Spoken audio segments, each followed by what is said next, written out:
It's got to be the table saw, right? What was I thinking? It's got to be the spindle. I reckon it's the jointer.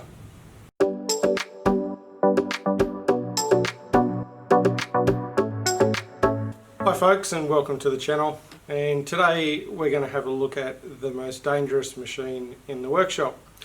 And it isn't what you expect. Every single machine in the workshop, and I've got a lot of machinery as some of you already know, they all have probably equal amount of opportunity to hurt you if you've done the wrong thing with them. You know, saws are particularly dangerous if they're used the wrong ways. Spindle moulders can be dangerous for various reasons, you know, up to using it the wrong way, even to what tooling you're using on them.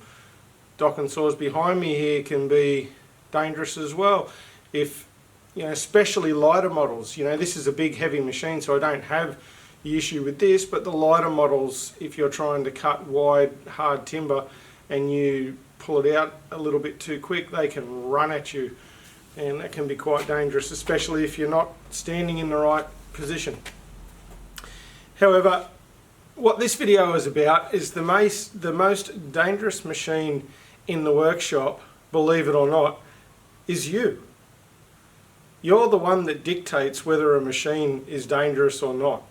You're the one that's operating the thing. A machine has a specific job to do, and it'll do that job regardless.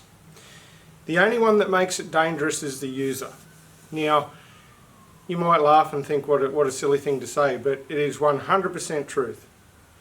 The user is the one that makes the machine dangerous. So the user is the most dangerous machine in the workshop. And if you're using things incorrectly, or you're stripping machines down, like the countless amount of videos I see on YouTube with table saws, as I've spoken about before, no riving knife, no guard, doing stupid things on them. You know, there's videos on there of people cutting coves on timber on a table saw. Folks, they're not designed to do that. And if you want to have an accident with them, by all means, go ahead and do that. But if you want to remain in the group of people that have all their digits and have very minimal chance of having accidents, don't do things like that. Cutting coves on pieces of timber, they're, you know, spindle moulders and routers, they're the tools for that, not a saw. Okay? So, you know, using the spindle moulder, using the docking saw here. The amount of people I've heard lately saying how dangerous these things are. They are no more dangerous than any other machine in your shop. The user makes it dangerous. Okay, I can't stress this enough. The user is the problem, not the machine. Okay, every machine has its little intricacies that you know, that can scare you from time to time. But for a docking saw, for argument's sake, you know, you don't cross over like this, so that, you know, you're holding timber like this and you're pulling the saw out and it's coming straight across your arm. What, you know, that's a recipe for disaster. Okay, jointers, same thing. No more dangerous than anything else. Be aware of where your fingers are. Don't try and take too big a cut off than what your machine's capable of doing. Have your guards in place. Spindle moulders. Use your feed unit wherever possible.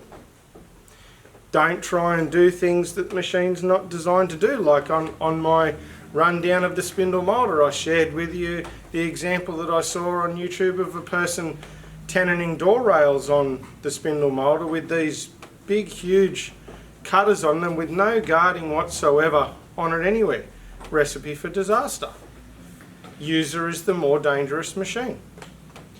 So it doesn't matter in your workshop, it really doesn't matter what machine you're using. It is always the user. So pay attention, keep your mind on the job, wherever possible keep all of your guarding on your machines that you can productively use on it. Do not remove your riving knife off your saw. Under no circumstances do not remove your riving knife. Every now and then you have to remove a guard. You know, you can't help that. But wherever possible, keep your guard on your saw. When you're using a docking saw, a radial arm saw. Stand in the right position. Stand off to the side of the machine, so when you're pulling it out, if it happens to run, it runs out beside you. It doesn't run out at you. Keep your timber down flat, you know, like when you're cutting cupped or bowed boards, keep your bows down to the table and against the fence, so that you, where the saw is coming out, your piece is supported all the time, right? They're general safety operations, okay? So just keep it in mind whenever you're doing anything in your workshop. Always have it in the back of your mind. You're the most dangerous machine. Make sure you've got your head on, right?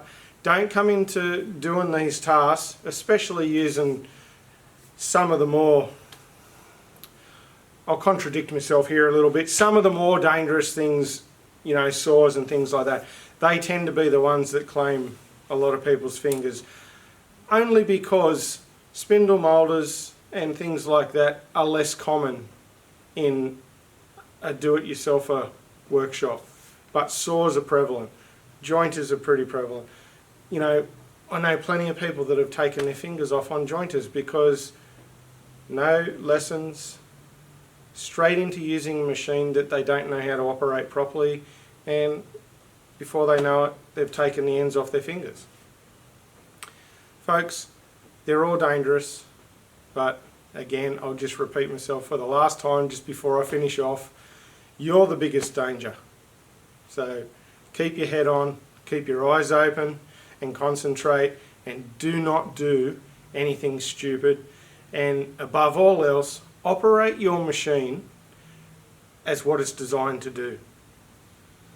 And only what it's designed to do. Don't try and push it past or beyond what it's capable of doing. And some of these machines, even though they may be capable of doing certain things, like for argument's sake, as I mentioned, this saw behind me here, it's an 18-inch blade on this thing. It is a big, heavy saw.